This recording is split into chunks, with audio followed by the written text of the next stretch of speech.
South Park just exposed Meghan's Hollywood meltdown, and this time it's worse than anyone expected. Markle has come under fire for attending the Balenciaga fashion show after the brand sustained enormous reputational damage for producing disturbing ads featuring children. Recently, a shocking backstage video from Paris went viral, showing Meghan Markle in what many are calling her Hollywood breakdown moment. What was supposed to be her glamorous comeback turned into a scene straight out of a South Park episode. Awkward, dramatic, and full of chaos. The moment she walked in, people noticed something strange. The same rehearsed smile, the same pose, the same over-the-top attitude, almost like she was replaying her own highlight reel. It was predatory, and Meghan Markle is accepting an award as Humanitarian of the Year on Thursday for protecting children online. She shouldn't be promoting a brand accused of predatory behavior. How are you protecting children when you are promoting a brand that was accused of inappropriate behavior towards them? From the outside, it looked like a royal revival, but behind the scenes, whispers started spreading fast. Crew members claimed there were tense arguments, last-minute changes, and even tears. And when that backstage clip leaked online, it didn't just show a bad mood. It exposed the cracks in Meghan's carefully polished image. So what really went down in Paris? Was it just a misunderstanding blown out of proportion? Or did Meghan truly lose her cool behind those velvet curtains? And most importantly, why did her team allegedly try to bury the footage before it went public? Let's dig in! Who the real Meghan Markle is. You know, is she with Love Meghan? Is she the girl sitting down at the Fortune most powerful women girl? She's a chameleon. She changes based on her environment. I think when clips started coming out, the whole thing felt like watching a slow-motion train crash. At first, it was just a few short videos, a flash here, a shaky phone clip there, but each one added a new little crack to the image Meghan had been polishing for months. On the outside, the footage made it look like a comeback. Cameras, cheers, and Meghan walking through Paris like she owned the place. Backstage, the mood was something else entirely. People who worked the shows went quiet. Stylists and makeup artists moved like they were avoiding stepping on glass. The easy buzz that usually lives behind the scenes was gone, replaced by a stiff, awkward air that made everyone feel a little on edge.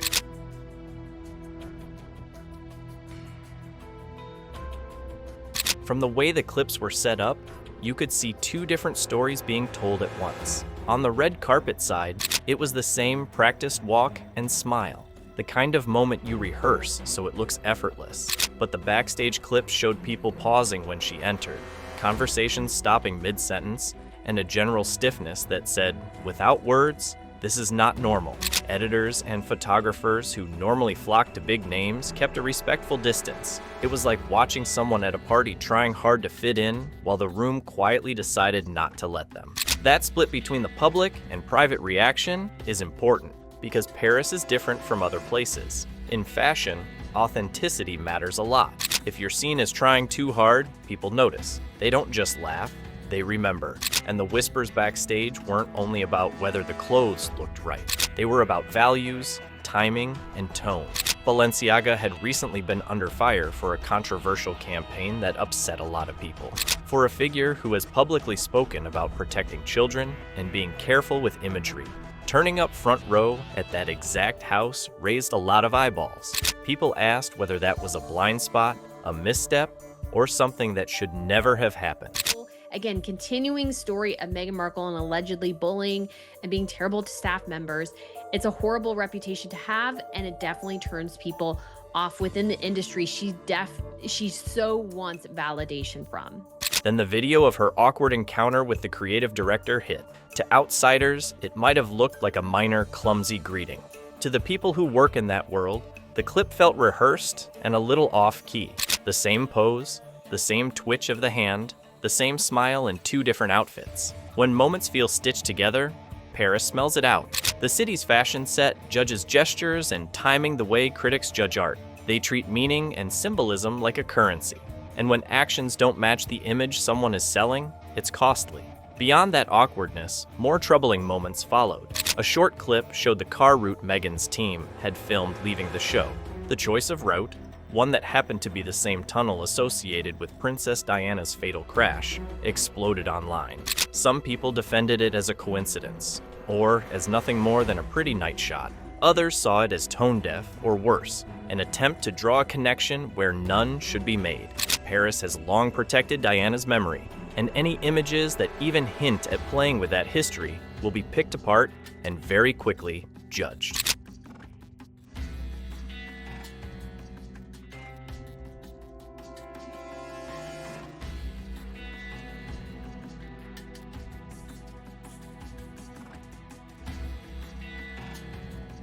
Social media did its thing. The clips were remixed, compared side by side, and set to music. One video would pair a red carpet smile with an icy backstage stare. Another would splice together footage of Meghan's walk with shots of other celebrities who'd been greeted warmly by the crowd. The captions swung from shocked to savage. Memes popped up within hours. Fans defended her, saying everyone gets nervous and that the clips were being taken out of context. Critics argued that the videos showed a pattern, a person who choreographs moments for the camera, and then seems surprised when people call it out. They didn't want him to be a prince or a princess, not knowing what the gender would be, which would be different from protocol, and that he wasn't going to receive security. The word aura kept popping up in conversations about those backstage clips. People used that word because the problem wasn't a single bad line or a funny look. It felt like a presence in the room. Some described it as a kind of tension that other people could feel as soon as they got close. Others made jokes about cheap perfume or staged gestures, but the quieter observation stuck. The room reacted to something more than an outfit. That reaction has consequences. Fashion is a small world, and when stylists, editors, and designers decide you're risky to be seen with, it hardens into real professional problems. Then there was the other, nastier layer, the hypocrisy argument. For years, Meghan has talked about protecting kids online and caring about vulnerable people. Wearing a brand that had been dragged for a campaign involving children felt, to many, like a contradiction. People asked how someone who says she stands for certain values could also be comfortable being front row for a house tied to controversy. Whether or not Meghan realized the brand's recent issues, the optics were not in her favor. Critics saw the choice as careless at best and performative at worst. That kind of critique sticks on Parisian tongues, and once it does, it spreads fast. What? It was really hard. When these things start to snowball, the fallout is not just online. Industry folks move differently around you. PR teams whisper that being seen too close could hurt other clients. Invitations stop arriving. Brand meetings that were once polite become stalled calls that never turn into real offers. Paris is a city of connections, and when people decide you're bad optics, those doors close quietly.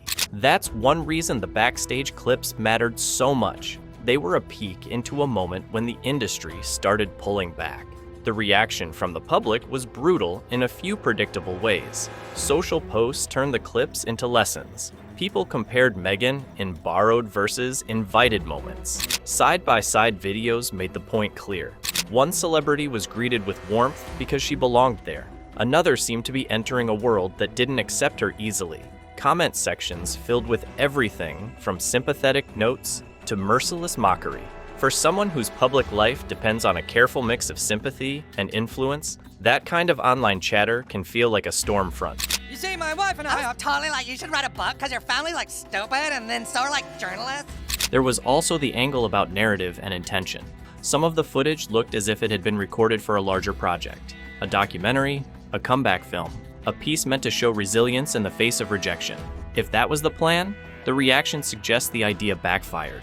People saw a manufactured moment meant to show strength in rejection, and many read it instead as stagecraft. When you try to frame rejection as triumph and the world calls your bluff, that's worse than a bad photo. It's a credibility hit, and credibility matters in more than fashion. It matters in Hollywood and in politics and in the world of public causes. The people who decide whether to work with a public figure are looking for steadiness. They want to attach to someone whose brand won't suddenly cause headlines that distract or bring controversy. So when industry insiders start whispering that an appearance at a troubled brand was tone deaf, the ripple effect widens. Meetings are canceled, deals stall, Even friends in high places can grow cautious.